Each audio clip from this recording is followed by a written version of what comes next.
Oh, man. So so it turns out back in the day, in the Vietnam War, as the U.S. call it, a lot of people got sick, didn't understand why, and allegations about poisoning continue today. This is a heck of a classic episode. Dude, have either of you guys seen the movie Jacob's Ladder starring, what is it? No, geez, who's in that? Tim Robbins. It's a very, very cool, kind of psychedelic, kind of messed up, actually, sci-fi movie about Vietnam and some potential Agent Orange-esque experiments that take place and lead to some pretty messed up things happening in the lives of these individuals. But oftentimes, reality is stranger than fiction and scarier because, this was a thing, man. It was just a set of herbicides, guys. What's the big deal? Yeah, what's a neonicotinoid ever done wrong, aside from killing all the bees? We were right about that part, too. What's going on with depleted uranium, right? What's the deal with white phosphorus? What's the deal with Agent Orange? Let's find out. From UFOs to psychic powers and government conspiracies, history is riddled with unexplained events. You can turn back now or learn the stuff they don't want you to know.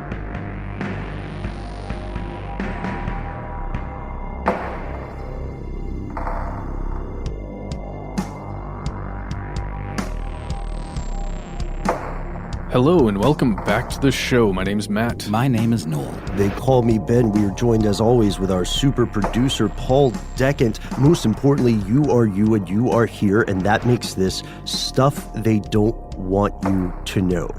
We can open with a question today, I guess, for the table. Have any of us had relatives involved in the Vietnam War? I do not believe I did. Honestly, if I do, I am unaware of it. Paul, do you have any relatives in that conflict? Also no. 3 no's. That's interesting. Ben? Yeah, well, being from a military background, it's... Somebody. Yeah, multiple members of my family. The reason we open this episode today with this question is because our episode touches on the Vietnam War. It's not really just about the war. It's about something different. The Vietnam War is the last conflict in which Uncle Sam conscripted actual civilians. So some of us listening to the show today may have, at some point, been drafted, sent to a country that you were radically unfamiliar with, and told that you were playing a vital part, if a small part, a vital part in a greater fight. Our country, intervened in the activities of foreign nations to support a larger geopolitical war against communism. Yeah, it was that one time we interfered with another country's inner workings. That one time, right? And the thing about modern war is that it drives technological innovation. There's no two ways about it. And the Vietnam War was no exception to this rule.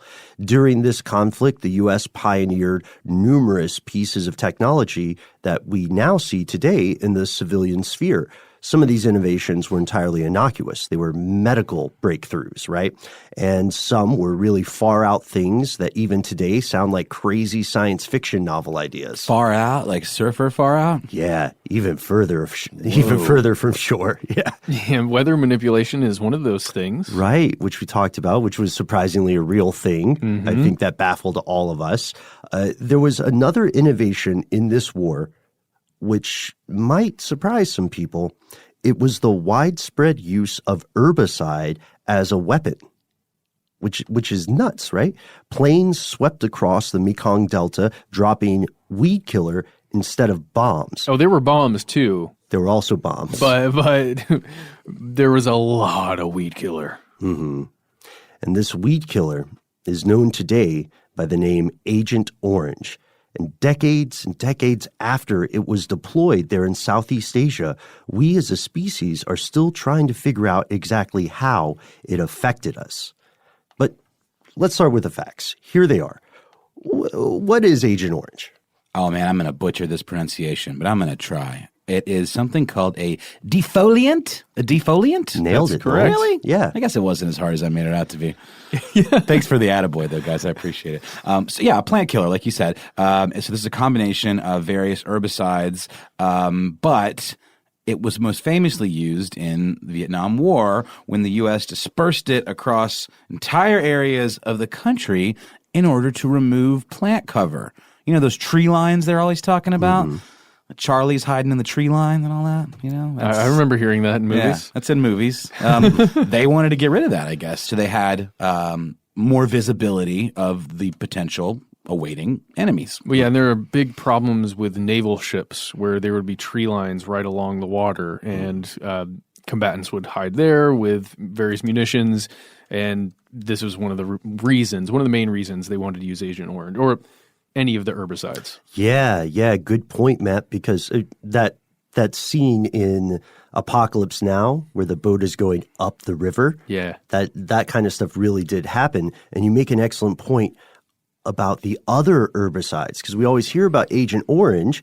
Agent Orange was called this, or sometimes called Dr. Orange too. But it had a whole family. Yeah. It had a whole family, a whole spectrum of colors. It was called Agent Orange due to the orange markings on the barrels it was shipped in, but there were other colors too. There was Agent Blue, denoted by the blue markings. Still an herbicide, a little bit different, but we can get into the chemistry of Agent Orange pretty easily. We could do a high-level look. We're not chemists. Do you guys know why they call the Viet Cong Charlie? I just looked this up to make sure I wasn't accidentally being racist. Please tell us. VC, Victor Charlie. Viet Cong Charlie. There you go. Boom. Today I Innocuous AF. So that's really interesting. Yeah, I literally had no idea. Oh, no, that's great.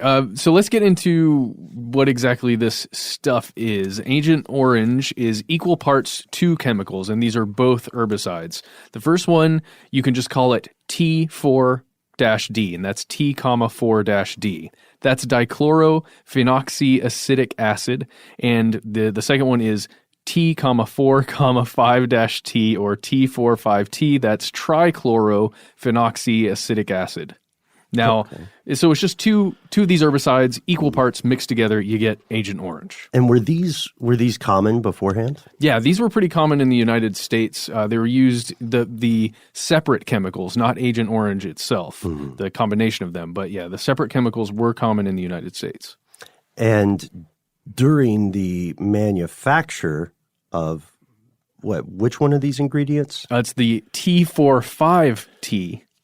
Okay, the trichloral. Yes. Yeah. So during the manufacture of that, another chemical is produced, right? Yes. Small amounts of something called TCDD.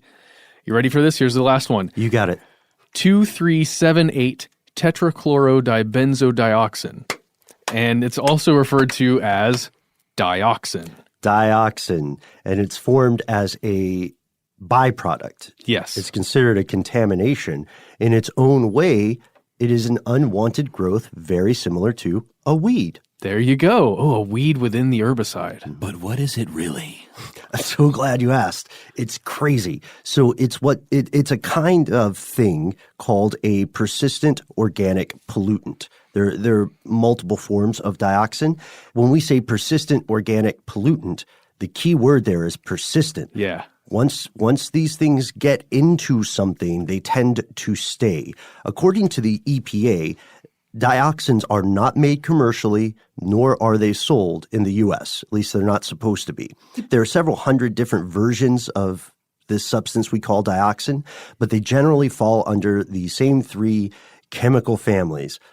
Oh, no, it's my turn now, isn't it? Yep, it's your turn. Okay, all right. Chlorinated dibenzo-P-dioxins. There you go. Chlorinated dibenzofurans, or CDFs, and some polychlorinated biphenyls, PCBs, which you may have heard a long time ago on a previous episode. Oh, yeah. You've almost certainly heard of PCBs before. That's one of those common chemical compounds you actually hear, PCBs. Like this is without PCBs. We stopped using those. Due to health concerns, right? Exactly. A little bit of foreshadowing. Is that the stuff that's in? No, I'm thinking of BPA. The stuff that's in plastic bottles. Yeah, different. But only the crinkly ones. Yeah. Yeah, I remember a peek behind the curtain, folks. I remember a few years ago, Matt, you first told me about BPAs. I was microwaving something in a plastic, like a plastic container, a Tupperware kind of thing. Yeah, I mean, it was one that you generally put in a microwave. Mm-hmm.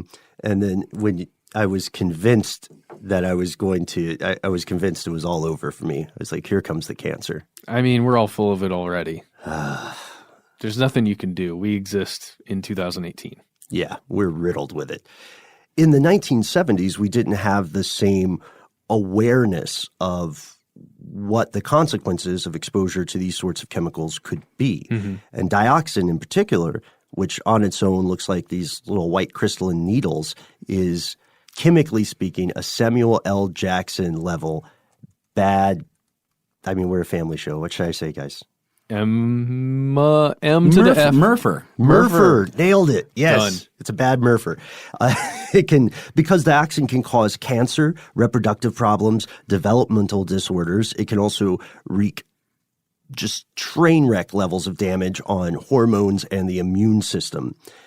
Agent Orange was meant to be what's called a rainbow defoliant, meaning that it didn't specifically target one type of plant.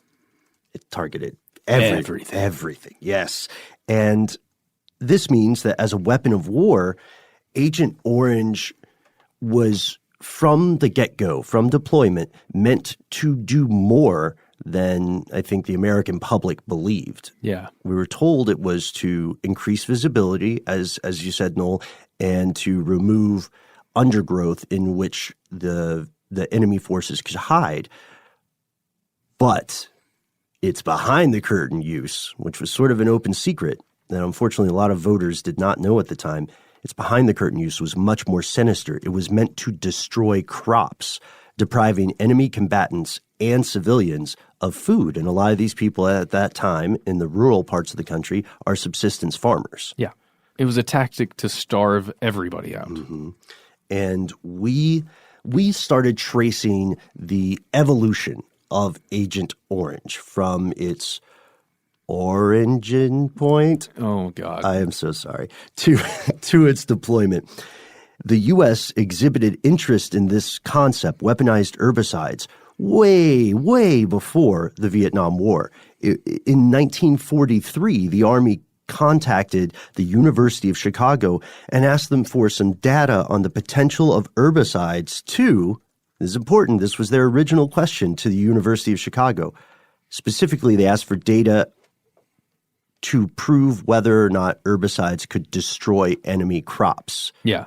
That less sinister idea about removing forest cover, that comes later. Yeah. I mean, it's interesting how there was such a problem with forest cover during the Vietnam conflict that it also made sense to use this product that destroyed crops. And I wonder if that was just I was going to say happy accident. It's not a happy accident, but it just happened to coincide with what they needed. Yeah. But that's really messed up. So that's 1943. Yeah, and they continued. They moved pretty quickly on the concept. They first tested the idea of weaponized herbicides in 1944 in Orlando, Florida. I have to say this idea of herbicidal warfare is fascinating to me and not something I would typically think of as weaponized herbicides. Yeah. Yeah. It's strange, isn't it? And they tested, at first, they were just seeing what sort of poisonous stuff could do the job. So they tested ammonium thiocyanate, zinc chloride, sodium nitrate, sodium arsenate, and sodium fluoride, which we know fellow conspiracy realists will already make some people's ears perk up. But the tipping point doesn't occur until 1945 during something called Project Sphinx. So Project Sphinx was conducted at Fort Knox, and the United States government investigated the use of chemical agents in making vegetation more flammable. Mm-hmm. Seems like it would be flammable enough as it is, but before a flame attack. And Agent Orange and napalm's a scary one, are the descendants of this particular research. So the U.S. continued to develop and test Agent Orange from 46 to 51 domestically. Yeah, and the first use of this crazy cockamamie idea of herbicidal warfare comes from Britain in the 1950s. They cleared areas of the jungle in Malaysia of vegetation if they were close to roadways. They wanted to prevent ambushes by Well, they called them communist guerrillas. Other people called them freedom fighters, and many of the people there just saw themselves as locals. Yeah, or your family and friends. Also, the Brits didn't call that a war. No. It's kind of familiar for a long time. It was the Vietnam conflict, or I guess that's kind of changed to the Vietnam conflict. It's been the Vietnam War, but it was never declared a war by Congress. True facts.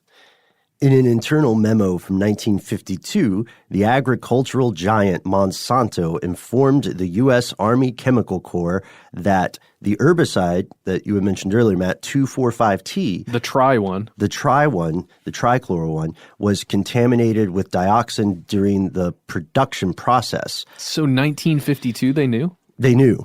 And accidental overheating of the reaction mixture caused this product, this herbicide, to condense into this dioxin.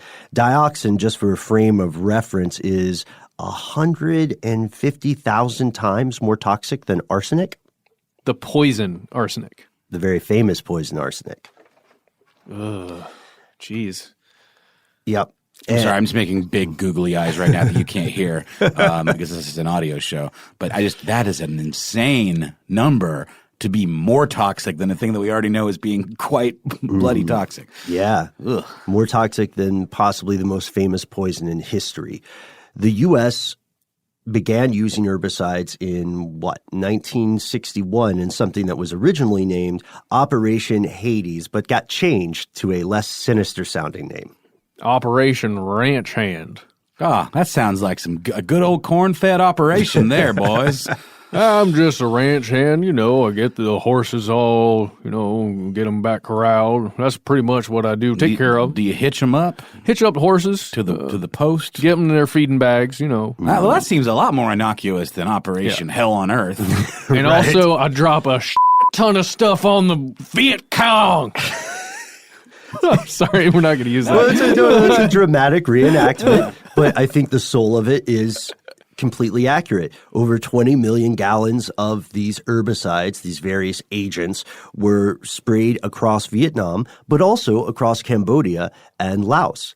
And for most of the war, Operation Ranch Hand was based at the Bien Hoa Air Base, which I am surely mispronouncing. Apologies to all Vietnamese speakers. They were using this air base because they wanted to mainly conduct spraying operations across the Mekong Delta because, as we had mentioned earlier, patrol boats were vulnerable to attacks from the undergrowth. And the primary aircraft used for this were C-123s. That'll be important later because we'll have to ask ourselves what happened to those planes. Yeah, one other just little side note there is that Agent Orange was also common, or these agents were common to be sprayed around military bases and outposts. And you'll see images online, if you search for it, of soldiers in these trucks that are just spraying. You can see them just spraying these huge swaths of this. It looks orange, but I think some of them have maybe been doctored a little bit. But it's a chemical agent. They're spraying everywhere around the bases. Sure, just like an exterminator or someone applying pesticide with those little buckets and those spray nozzles. You guys remember those? Yeah, just on a much, much, much larger scale. Mm-hmm. Exactly. And so here we are with Vietnam and with the use of this herbicide, not just on enemy vegetation, but on vegetation, as you said, surrounding military bases and outposts. But as we mentioned before, Agent Orange is not the only crayon in the box. We'll tell you a little bit more about the other agents in the field after a word from our sponsor.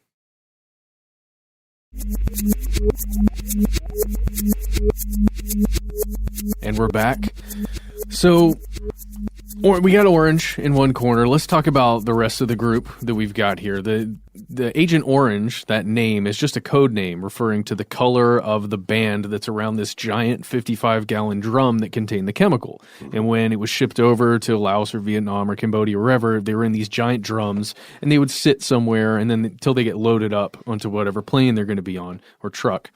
And the other code names were Agent White, Blue, Purple, Pink, and green. Sounded more and more like Reservoir Dogs. That's exactly what it sounds like to me. Does anybody listening out there, do you know if that was a reference? The Reservoir Dogs was actually a reference to these agents?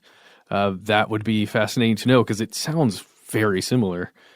I don't know what we're missing here, which color we're missing. But anyway, we'll have to ask Chuck. He just did an episode with Broken Lizard about Reservoir Dogs. Yeah, it's Chuck Charles W. Bryant from Stuff You Should Know, who is also the host of Movie Crush, where you can hear our compatriot Noel popping in. That's right. I do the occasional pop in. Internet says no. All Says right, no. Internet. No connect. Thanks, All right, thanks a lot. We'll have to text Quentin and ask him. So from 1962 to 65, they actually were not using Agent Orange. Is that correct? Correct. They started out with purple, pink, and green. Here's the deal, the problem. All three of these were contaminated with, what are they called, TCDDs or dioxin. Right, and these were supplied by Monsanto and the Dow Chemical Company. And let's take a second to talk about Agent Purple. Okay. Agent Purple was sprayed just indiscriminately across the area. 1.9 million liters were sprayed between that period we mentioned, 62 to 65. Unfortunately, it was later determined that Agent Purple had the highest concentration of dioxin in comparison to these other mixtures, pink and green. Wow. So really this episode should be called Agent Purple. Well, No, it's not true because Agent Orange was sprayed a whole lot more. yeah, that's the thing. From 65 to 70, they switched to Agents Orange, White, and Blue. And then in, 1970, they stopped using Agent Orange? Yes, and we'll get into why they stopped using Agent Orange a little bit later in the show, but that's around the time, 70 to 71. All right, so the facts are the facts, and the facts do not have opinions. Chemicals contaminated with this substance, dioxin, were used in the area from 62 to 1970, and they sprayed a bunch of it everywhere, right? Yeah, the estimates, and these might have changed by now. The research we got from this is several years old, but the estimated amount of dioxin sprayed over Vietnam in all of that time was around 368 pounds of it. Wow. Now, I know that sounds like a kind of low number, 368 pounds overall, if you're talking about these large, land masses and everything. But when you realize that Agent Orange, the dioxin contamination within it was only 0.05 to 50 parts per million. That's pretty much the range that you got in parts per million, and they sprayed 20 million gallons. It's kind of crazy. Mm-hmm. 20 million gallons of herbicide doesn't necessarily mean Agent Orange. I see what you're saying. It's important, but even if we say, okay, it's not like they were spraying pure dioxin, right? The point is that overall, over 4 million soldiers had some kind of contact with this substance, specifically with Agent Orange, and this number is only for the U.S. side. When we were doing research on this, one thing that we found to be strange was that a lot of the emphasis on exposure to this only follow the U.S. side.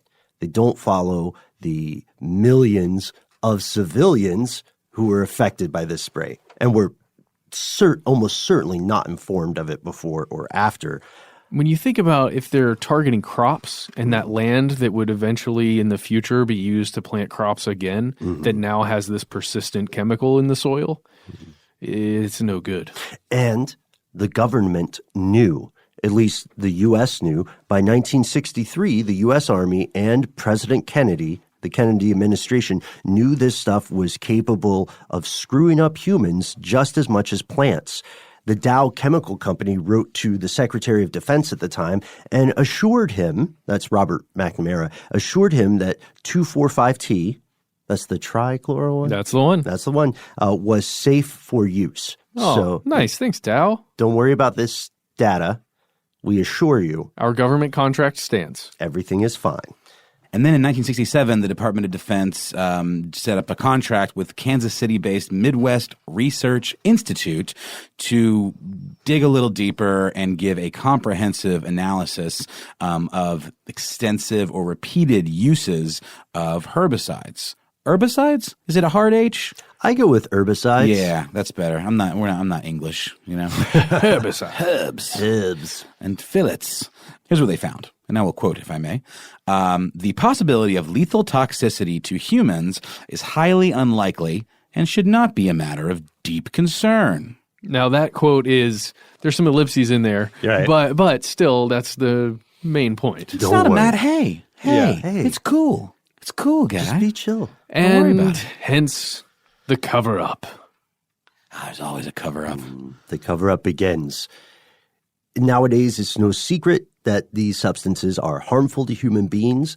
People exposed to Agent Orange or any of those other color-coded agents will have a higher risk of exhibiting the symptoms we had mentioned earlier, some of the symptoms of exposure.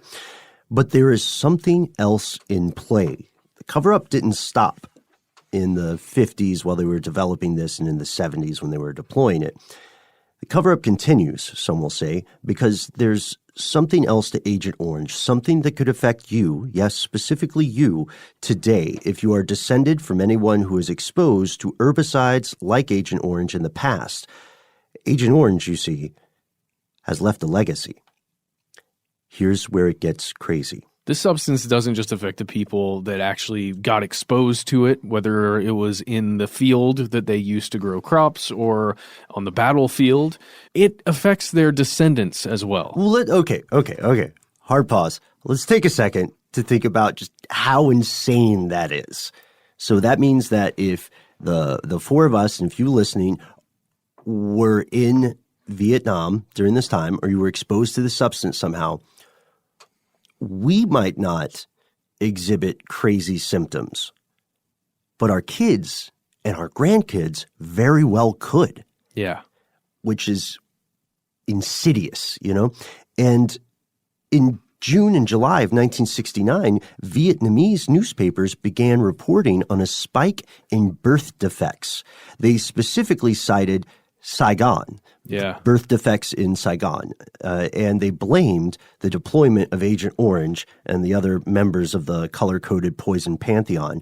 Critics of the time say that Saigon couldn't have been associated because Saigon was not directly sprayed. Yeah, it's way over here. Yeah, that is true, but they fail to consider the flood of refugees that moved into the city after their crops were destroyed. Yeah, I can no longer live on this land. I have to go somewhere else. Mm-hmm. Now you're in Saigon, a big city, and now all of your descendants are coming down with problems. Right. Oh my gosh. Yeah, the consequences of exposure to Agent Orange know no ideological boundary. Children of veterans in the Vietnam conflict on the U.S. side that were, the veterans that were exposed to this stuff, their kids have a 30% higher chance of birth defects. Ugh. And we're not talking, we're not talking like a weird mole or something. We're talking about things like leukemia, Yeah. extra limbs, Life-threatening stuff. yeah, missing limbs. And for decades, the Department of Veterans Affairs, which for anyone outside of the U.S., it's commonly called the VA here. That is a government organization which is charged with health care, psychological care, job assistance or employment assistance, I guess, for veterans after they return from a conflict. And it's a pretty controversial place. There are a lot of concerns here in the States about how its affairs are handled, how it is helping or neglecting to help veterans after they leave military service. If you somehow have not seen them yet, you can watch various episodes of The Daily Show, and Jon Stewart was helming it, or John Oliver's new show on HBO, to really get into the nitty-gritty of the VA issues. Now, the VA has very high-quality people working there, many of whom are themselves veterans, right? And they have been collecting information from the veterans for years, even specific questions about birth defects for decades. You can look at a 1982 form from the VA where they have a question that reads in the following: is there evidence of birth defects among veterans' children? The answers are 1, no. 2, yes, conceived after Vietnam service. 3, yes, conceived before Vietnam service. 4, yes, both before and after Vietnam service. They don't have any for conceived while in Vietnam service. That is true.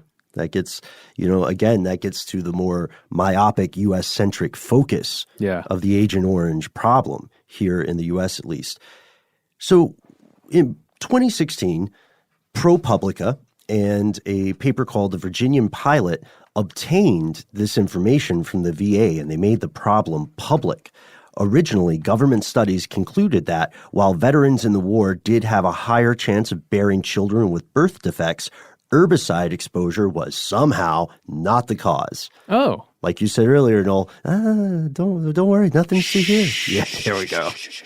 Yeah, if something like that came out as public, it would not be good for anybody involved, except for the victims. Right. And the VA responded to this 2016 analysis. They said it was, quote, interesting and, quote, a step in the right direction. They added that the VA believes the research to understand the relationship between exposure and intergenerational transmission of disease, if conducted, should be done where scientists with expertise in the relevant fields of inquiry can provide leadership. I'm sorry, I fell asleep during that. What was the, It means they said, we don't have a department that is capable of studying this. Oh, well, isn't that convenient? They did say they would play a supporting role in further investigation. They did. Now, we need to take one more quick break from our sponsor, but when we get back, we're going to talk about the full legacy of dioxin and Agent Orange.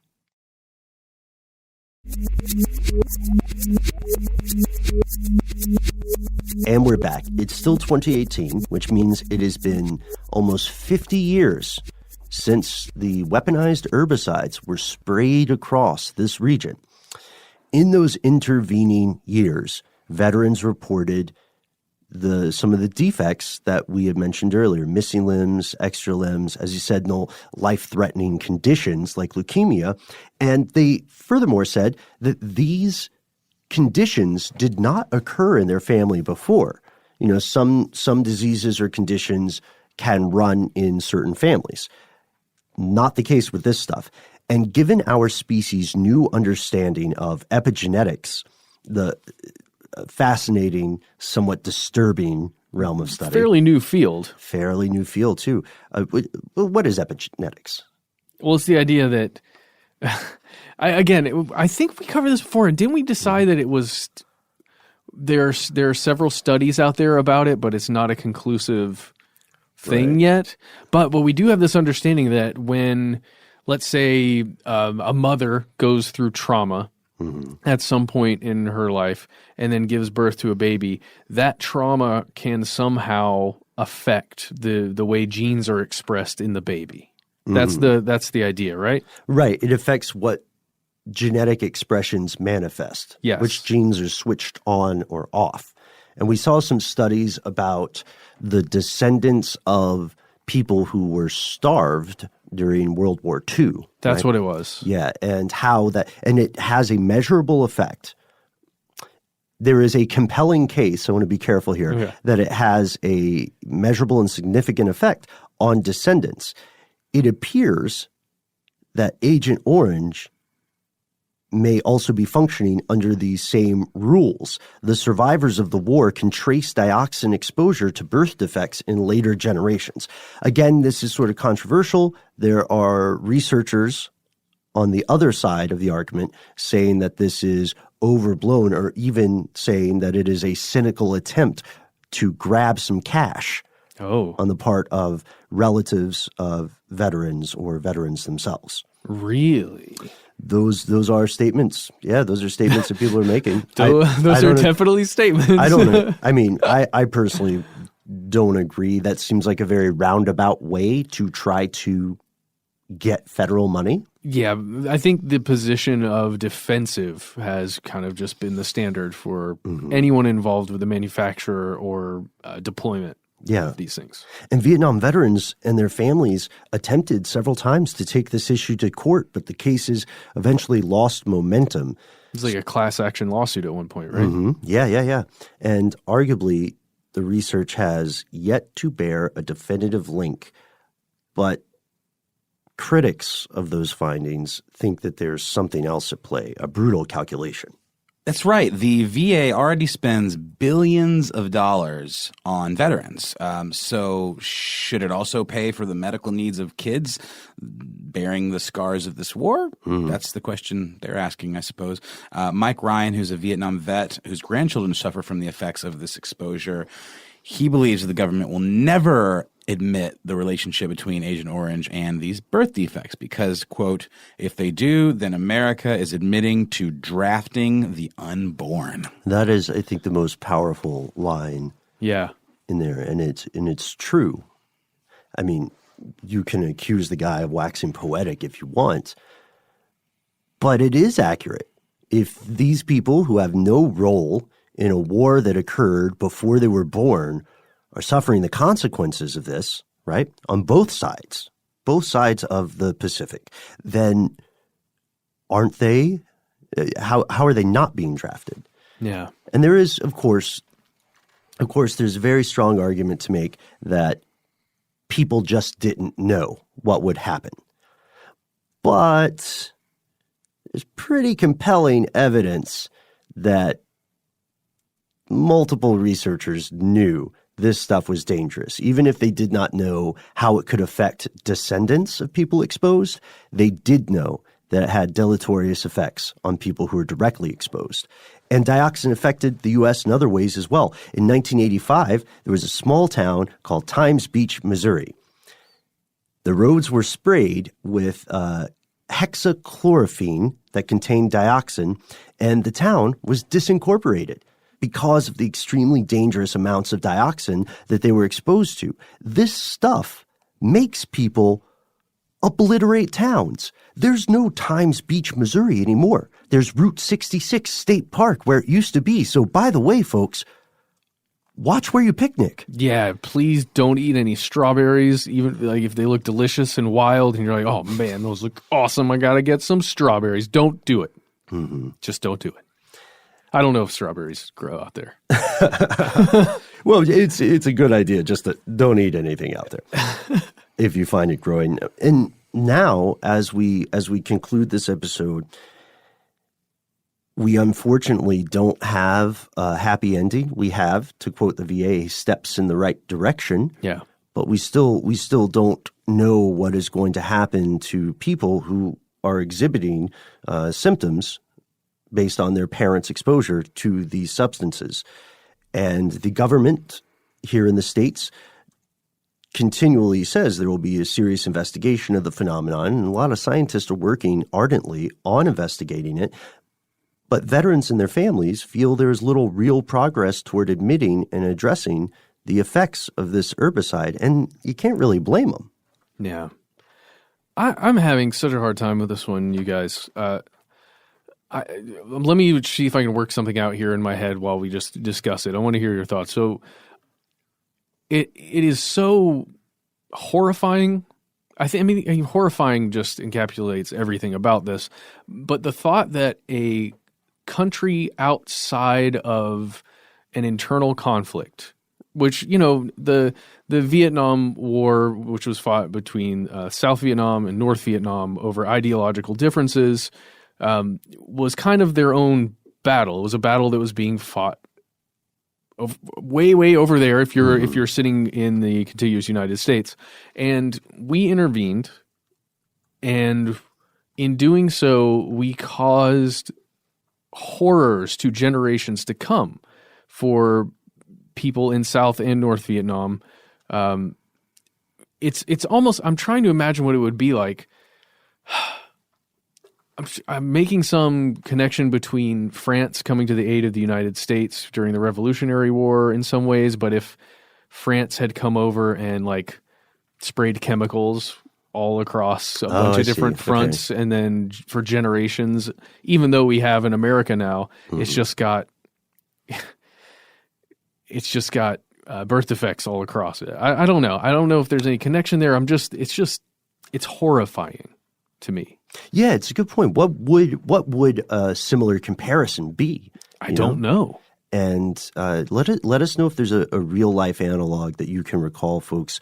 Additionally, it's important for us to say that it's incorrect and it's missing the point to vilify people who were in the service at this time, because these people, these military members, were out there risking their lives, right, for their country, for a greater good, and they were often just as exposed to this substance. You know what I mean? Oh, if not more. Having to load the stuff and then Absolutely. get nozzles ready and get it in the planes. And the people who are on the planes actually doing the spraying are not the people who are going to understand, exactly what the health effects are of this substance. It's just not how it's going to be. And one more thing, those planes that we mentioned, The C-123s? were destroyed shortly afterward Oh. to remove the people who think there was a cover-up would say they were destroyed to remove the evidence of the event, but you can't remove it from people's genetic expression. You know what I mean? Yeah. That's the other thing? These C-123s or whatever they are, if they had the Agent Orange just all over it and inside of it and going through the systems of the plane, would you have to destroy it to not expose anybody else who's going to be on that plane to dioxin? Because it seems like the stuff is so persistent, it might just be within that structure. I don't know the decay factor or anything. Oh, yeah. Okay, so maybe it's not a cover-up. Maybe it's just a health risk. Perhaps. Maybe it's both. It's like asbestos planes. Asbestos planes, yes. And now our story turns to you. Thank you so much for listening. Do you have personal experience with Agent Orange? Do you have a relative who was exposed, whether or not in the Vietnam War? Let us know. And most importantly, let us know if you think there is any sand to this idea. Is there a cover-up on the effects of Agent Orange? Is it somehow a cynical grab for money? We want to hear your stories. You can find Noel, Matt, Paul, and I all over the internet. Yeah. We're on Here's Where It Gets Crazy on Facebook, right? That's our Facebook group that you have to answer a question to join, and you better get it right, or else you're not coming in. I screenshotted a couple of really good ones. Oh, lay it on us. Hang on. And while Noel is pulling those up, also write to us if you are a veteran or member of the VA and you have experience with that, with the VA, or maybe you work for them and you want to just give us some insider information about what is actually going on with regards to Agent Orange, or maybe depleted uranium, another thing we've talked about before. Right. Just write in. We'd love to hear your story. So, spoiler alert, the question to join the Facebook group, pretty easy. Who are the hosts of the podcast, stuff they don't want you to know? And typically we get, one of us or three of us or a couple of us, or usually my name is spelled wrong or Ben's last name is butchered in some way. Josh and Ben I've seen before. Josh and Ben. That's a popular version of this show in Bizarro World. But listen to this. This is what this guy says. Erwin D. says, Hurricane Matthew, Dollar Bill Benjamin, and evolved super ruler of producers Noel. Wow. Oh, did that make your day? Yeah, it was pretty nice. I guess really that's nice. like Pokemon rules, like evolved, right? Yeah, Is that super what it evolved, means yeah. there? Have you attained your final form? God, I hope not.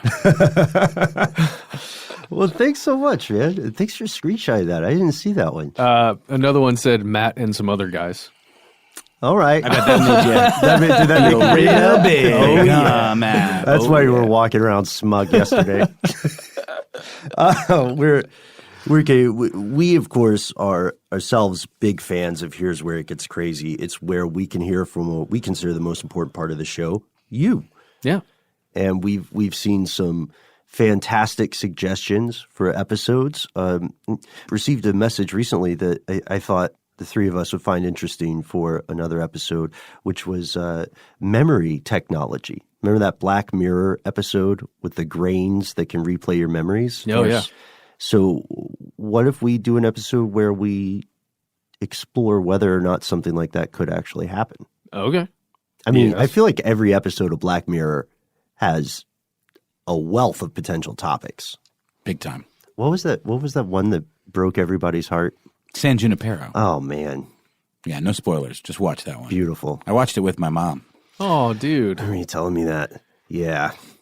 Well, Did you know what it was before you watched it with her? I'd seen it before. Okay. Well, check it out if you haven't yet. This one we actually will not spoil. I think the story is strong enough that you should experience it for yourself. Shouldn't spoil any Black Mirror. Superior show, I would say.